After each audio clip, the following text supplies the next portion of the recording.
years, Pentascorp left a liability of 19 billion for Nitel. They had to sack Pentascorp and throw them out of the country. They brought BP. They said, okay, BP should manage Nitel. BP also left the Nitel in ruins.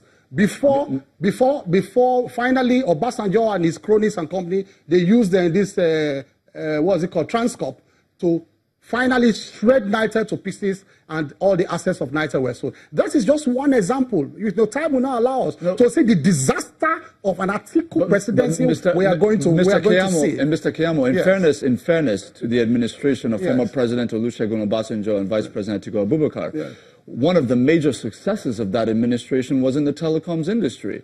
We saw that industry completely liberalized. We know what impact that has had on the nation's economy since then. So can you really just kind of point to the bad without, reflecting the good that was done, particularly in that sector? One of the greatest lies we have been told is since when they said Mungo Park discovered River Niger. That's one of the biggest lies. One of the other lies we have been told, the biggest lies, is that they liberalized. There was some kind of revolution in the telecoms industry. GSM was sweeping around the world. In fact, Benin Republic got it before us. A poorer country. GSM was sweeping all over the world. So there was no wizardry about GSM at that time. It was something that had come to stay across the world, and everybody was just... In fact, Abacha started the process. And before they came and completed the process of GSM. And then you can see that all the nonsense that was happening in the GSM, in the telecoms industry. Imagine taking capitals out of the country and all of that. It has been happening since then. It is only under President Buhari now that we now know that a lot has been happening under the telecom. Look at the fines we've been seeing of late. So it has been regulated very well. They should have known by that time that there were all kinds of practices happening within the telecom industry. So I want to go. I need to. After some time, if he talks, I need to come into our own job creation because I've criticized the past. Yes, that's exactly. That was my point. My initial question was about why it is that President Buhari is the man of the moment. You haven't answered that yet. Yes. Very quickly, please, because he has to respond. Now look at all the deliberate efforts by the Buhari regime to create jobs, despite the mess they met on the ground, despite recession. Now, have you seen the social investment programs? What they have done is that they have instituted various programs to try to bridge the gap. Of course, the number of population we are bringing out, the workforce we are bringing out, is not as commensurate as the kind of jobs we are creating. I didn't start yesterday. It started long ago during that time. The Empower scheme is one very important scheme where even graduates are trained in little skills here and there for them to know how to empower, to create, to open small businesses and empower themselves. There are other aspects of the Empower program that empowers traders, empowers farmers, empowers small-time people. Mr. Keyamo, so, you've had your chance. I really want to get the response of Mr. Sowunmi. There's a lot to respond to. Please go ahead. Well, I'm not exactly surprised that when you asked them to say what they wanted to do for Nigeria going forward, they had absolutely nothing to say. I'll just go back to the 1999 Obasanjo Abubakar time so that we can have an idea of where the country was and what they did. In 1999, the country had just come out of a very difficult pro-democracy agitation, almost a Empire State situation. The Nigerian economy was depressed. Everybody knows that. What did Atiku and Obasanjo do immediately? The first is that they tried to reflate the economy.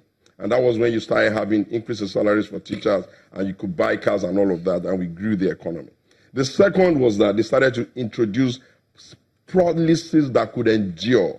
One of them was the privatization policy, which basically was to say to Nigeria that, look, you cannot have assets that are not performing, that are a drain on the economy, that can't pay their own salary. You need to get Nigerians and foreigners, whoever has an interest in the economy, to take these industries and run them. That's the reason why you have all the Owandos of this world. That's the reason why you have Globacom. That's the reason why you have Nitel. And all of that were wonderful success stories they cannot see and they cannot really appreciate. The other thing was that the Atiku Abubakar conversation came with an idea that it's time for us to figure out how to get the small and medium scale industry to work.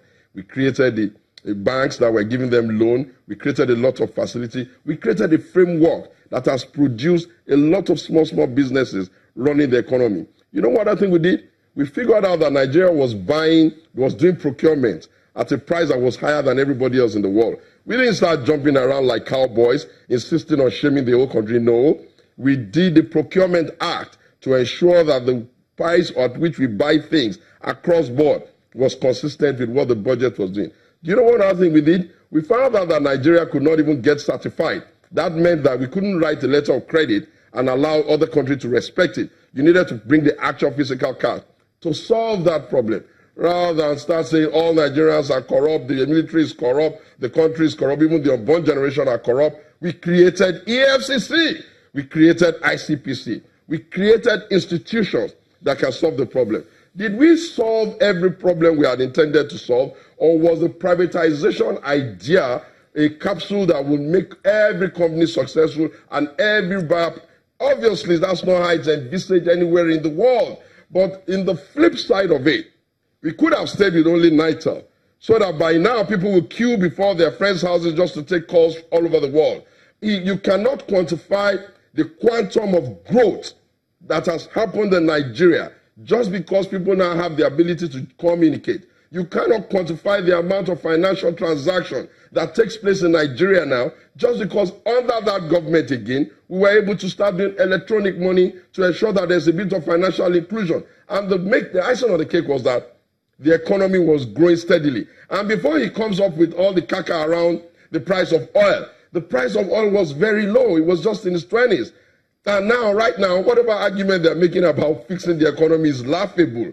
The economy ran into a slump because of a couple of things under the Buhari-led administration. The first was that it took forever to put ministers. That slowed down the economy. The second is that they had a mishmash of policies. One of them, most critical of them, was they were running an exchange rate that were like 5, and people could just go and do rents they are seeking, and people sit in their sitting room and take the money, and after that, they've not been able to fix it. The third was that they didn't make up their mind whether they wanted to be a socialist economy or they wanted to be a capital liberalized economy. You know why? Because in one breath, they go about the world and say they want foreign direct investment. Then in the next breath, they take their attitude, their draconian attitude, and start slamming multinationals with fine instead of allowing them to come in and let them come and talk about it. And then made worse is their administration has zero integrity.